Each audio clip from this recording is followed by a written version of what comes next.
ഇത് ഷിബു എവിടുന്നാ? ഷിബു സ്ഥലം എവിടുന്നാ? ആസാം. ജോർജ് ചേട്ടനെ അറിയോ? എവിടെ ജോർജ് ചേട്ടൻ സ്ഥലം എവിടാ? അറിയില്ല. ജോർജ് ചേട്ടൻ ഇവിടെ വരാറുണ്ടോ? സ്ഥിരം ആളാണല്ലേ? ആ, ഓക്കെ. ഷിബു ഇവിടെ എന്താ പണി? ചെടിയെല്ലാം വിൽക്കും. ഓക്കെ. ജോർജ് ചേട്ടനോട് എങ്ങനെയാ സംസാരിക്കുന്നത്? ഏത് ഭാഷയിലാ? മലയാളം. എങ്ങനെ പഠിച്ചു മലയാളം?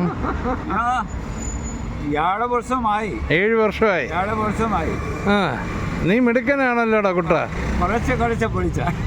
ഇപ്പൊ എന്നാലും നീ എന്നെക്കാളും നല്ലതായിട്ട് മലയാളം പറയും കേട്ടോ. ജോർജ് ചേട്ടനെ അറിയാന്ന് പറയുന്നതന്നെ വലിയൊരു കാര്യമാണ്. ആ, മനസ്സിലായോ? ജോർജ് ചേട്ടൻ സന്തോഷമായോ? ഒന്ന് ചെറുതായിട്ട് ഇങ്ങനെ ചെറുതായിട്ടൊന്ന് കെട്ടിപ്പിടിച്ചിട്ട് നമുക്കങ്ങ് പോയേക്കാം.